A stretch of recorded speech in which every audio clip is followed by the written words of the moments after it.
What's going on, YouTube? It's Unger to the Max here. A salute to you. And I have breaking news. Antonio Brown has been released by the New England Patriots.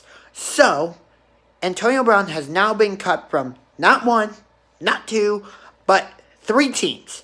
The Steelers. Well, he didn't get cut from the Steelers. He got traded from the Steelers to the Raiders. And then, we had all the drama in Oakland, which led to him getting released from Oakland. And then after he got released, you saw the video of him celebrating and calling his grandma. He's like, "Grandma, I just got released." Then he goes and signs with the Patriots, and he makes his debut against the Miami Dolphins, who are going to get absolutely torched by the Dallas Cowboys this week. And, and then just a couple minutes ago, I got breaking news that Antonio Brown has been released by the Patriots. I think it's all the sexual assault cases that he's caught up in. Patriots just don't want that attached to them. Although they've already had a lot of stuff attached to them. That's why they're the team that America loves to hate. And I'm in that boat. I mean, they get away with cheating, Deflategate, Spygate, yeah. I wish Brady's suspension had been longer than 4 games. Then he went and made his first start against us. But whatever. And, by the way, just so you know, Sunday is going to be a national holiday. Well, not national. It's going to be a holiday here in Cleveland. It's called Anti-Los Angeles Day. And let me rephrase that. Anti-Los Angeles Rams Day. So that means you are not allowed to wear blue and no yellow, and you are not allowed to wear anything associated with the LA Rams. Well, I don't think many people here in Cleveland will do that. But one thing I'm doing is I consider myself to be a superstitious person. And sometimes the superstition that I'm about to say has worked, and sometimes it hasn't. But I'm trying it for this game. So, what I'm doing is watching games where Los Angeles teams lose. Primarily the Dodgers. And since the Dodgers played my favorite team in all of baseball, the Chicago Cubs, in the 2016 NLCS, and the Cubs would go on to win that game. And, of course, they would go on to beat the Cleveland Indians in a fantastic 7-game series. I'm watching the 4 games where the Cubs beat the Dodgers to hopefully send bad vibes to the Rams. Don't worry, Browns fans. I'm watching highlights of games where the Browns won from 2013 and 2014, such as the Thursday night game against Buffalo where Brian Hoyer got injured and Brandon Whedon came in, and the Browns would go on to beat the Bills 37-24. Let's see. I'm also watching. It's not just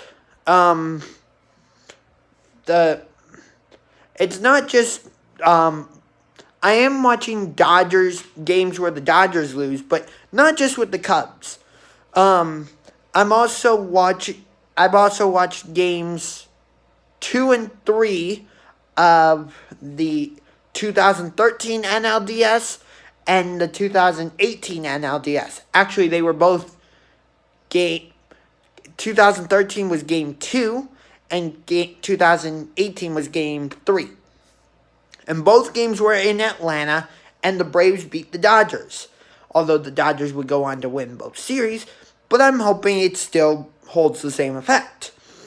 Again, watching the Dodgers lose will send, even though the Dodgers aren't the Rams, by watching the Dodgers lose, it sends bad vibes to the Rams, and by watching games where the Browns win, well, where a Cleveland team wins, I should say, it sends good waves to the Browns, and the Browns win on Sunday.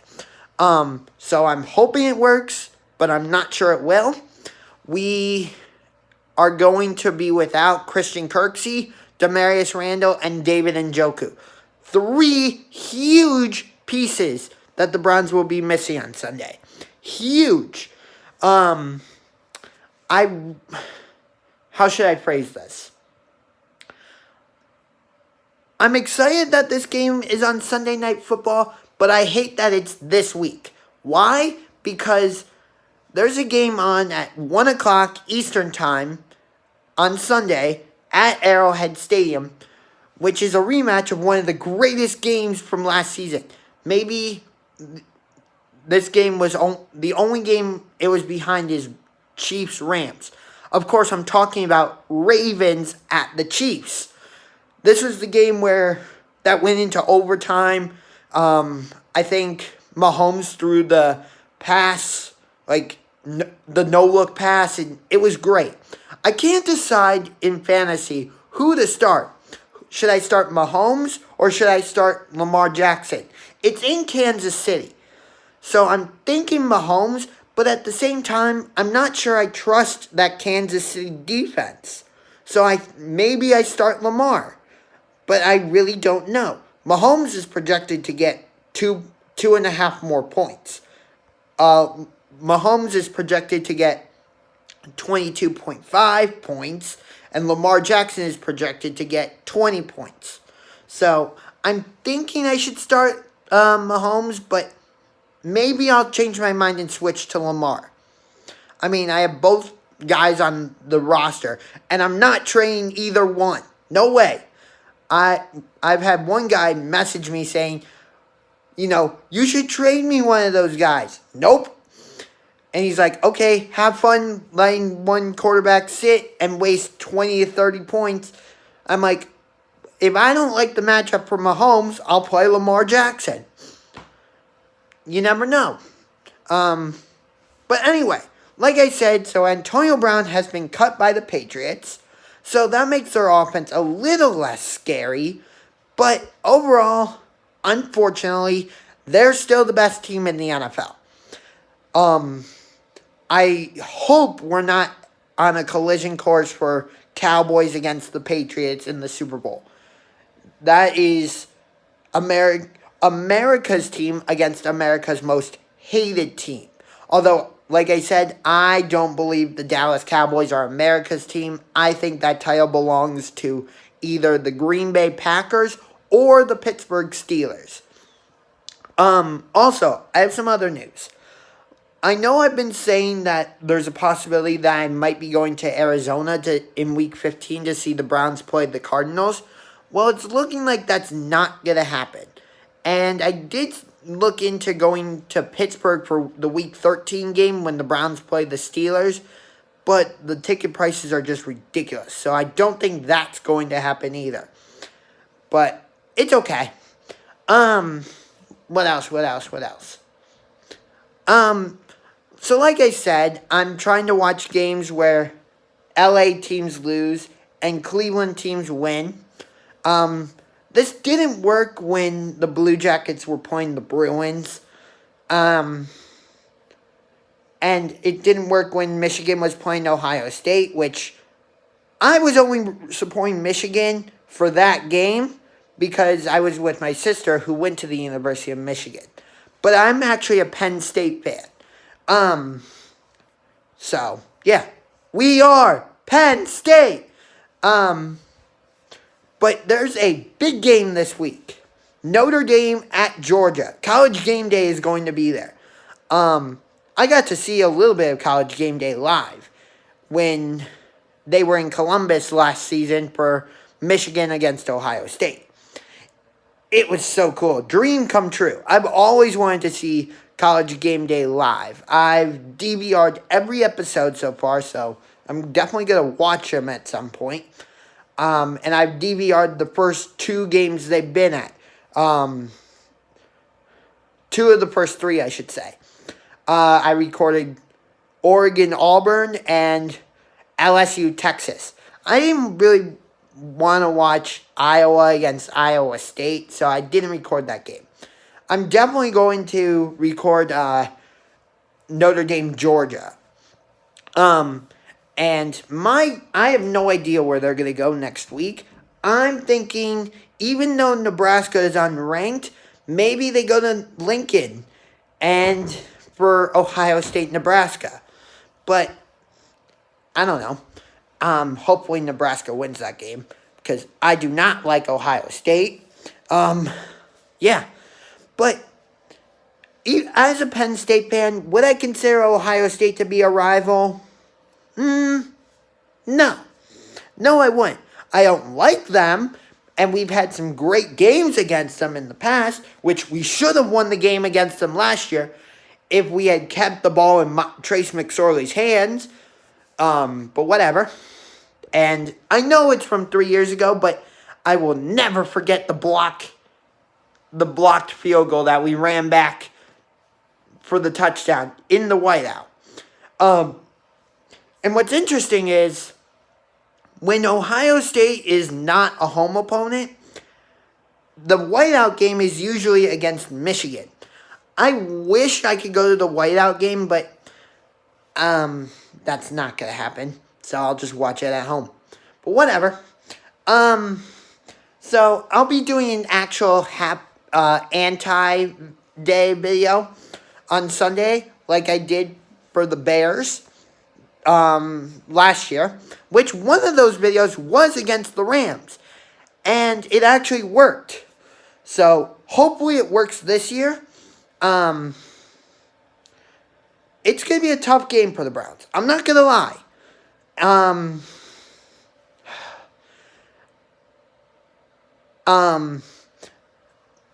Let's see. I want to go back to Antonio Brown. So he got traded from the Steelers to the Raiders because he was causing too much drama. He got cut from the Raiders because of too much drama. And now he's been cut from the Patriots because of legal issues, and I would say and that falls under drama. Now, do I think Antonio Brown's career is over? NFL career is over? Probably. I'm going to go out on a limb and say yes, because I don't think there's another team that will sign him and pick up all the luggage. I thought if there was any team that could control him and sort of rein him in, it would be the New England Patriots. But clearly that didn't happen. So I think Antonio Brown's career is done. He will no longer... I don't think he's going to find another NFL team. And as you see, I have a Columbus Blue Jackets poster. So I've been thinking about this. After last season, do the Blue Jackets have a rivalry with the Boston Bruins and Tampa Bay Lightning? I would unfortunately say no. The reason is because we lost Panarin, Duchesne, Bobrovsky, and Dzingel, the four main players who helped us sweep Tampa Bay and push the Bruins to 6 games. But even though we don't have a rivalry with them, I definitely think that when the Bruins return to come to Columbus for the first time, they will be booed mercilessly. And when we go to Tampa Bay for the first time, we will get booed mercilessly. Yeah. But there is another rivalry that I think formed because of the Stanley Cup playoffs. And that's Blues-Bruins. Go Blues. The Blues are definitely my favorite Western Conference team, so you bet I went crazy when they won the Stanley Cup, especially against the Bruins. I will always hold a vendetta against the Boston Bruins because they eliminated my favorite NHL team, the Columbus Blue Jackets. And also, I have a couple regrets. My first regret is in 2016, in the 4 years that LeBron was with the Cavaliers and we kept going to the finals against the Warriors, I chose not to go to any of the final games NBA Finals games here in Cleveland. Reason being, because I was afraid the Cavaliers were going to add extra stuff to their during the player introductions, and it just got to be overwhelming. It was just too scary. But looking back, I'm like, I could have just stepped out during player introductions and then just enjoyed myself during the game. And that's what I do now if I feel like I can't handle the intro. But if I feel like I can handle the intro, well, then I just take my sweatshirt and put it over my head and just duck down like that. And play music at full blast. And I'm fine. And maybe I could have done that for the NBA Finals. And then related to that, my other regret is when I went to see, the Miami Dolphins play the Jacksonville Jaguars last season in Miami. I had watched many videos of the Dolphins intro, so I knew what to expect. And I knew that I would be okay during their player introductions. But we get to Hard Rock Stadium, and the player introductions are going on, and I just decided, no, I'm not doing this. And looking back, I know I could have handled it. And this is where another superstition comes in. Because sometimes I feel like a team loses, or the home team loses, because I'm not watching their intro. Maybe that's a silly superstition, but it's happened many times. Like, when I went to Oracle Arena to see the Warriors play the Spurs, I decided to not be in the playing area when the Warriors player introductions were happening, and the Warriors lost to the Spurs. Another example. In Brooklyn, saw the Bulls play the Nets, and decided to not sit in my seat during the Nets player introductions. The Bulls would go on to beat the Nets 92-90. So yeah. So that's going to wrap it up for this video. Hope you enjoyed it. If you did, punch that like button like a UFC fighter and punch that subscribe button. Welcome to all the new subscribers. Whether you subscribe because of the video you saw me do with Gangrene David, or if you just stumbled on my channel and watched a couple of my videos and thought, hey, I want to subscribe to to him. He seems like he knows what he's talking about. Or if you subscribe because of a Facebook post or whatever. It doesn't matter. It doesn't matter why you subscribed or how you subscribed. Thank you for subscribing. Really appreciate it. I never thought I would even get to 100 subscribers, let alone to be at over 200 subscribers. Yeah. So hopefully the Browns can beat the Rams, and hopefully my superstition works of watching games where LA teams lose, specifically the Dodgers. Yeah.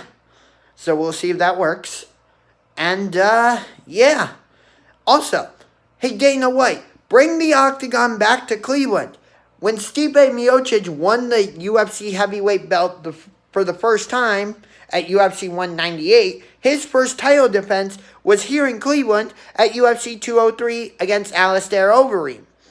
Bring the Octagon back to Cleveland. I had a great time at UFC 203 with my friend Austin, and I would love to go back and go see another live event.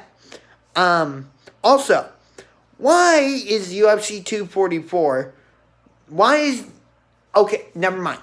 The main event for UFC 244 is Masvidal against Diaz, which is a welterweight belt. There will be no title fights on that card. And it's in Madison Square Garden. Interesting. But why isn't Colby Covington against Kamaru Usman happening? I mean, Usman hasn't defended the belt since he defeated Tyron Woodley at UFC 235. John Jones, who was the main event, has defended his belt since then against Thiago Santos at UFC 239. So that's actually going to wrap it up. Until next time, this is Unger to the Max signing off with a salute to you. And go Browns, beat the Rams.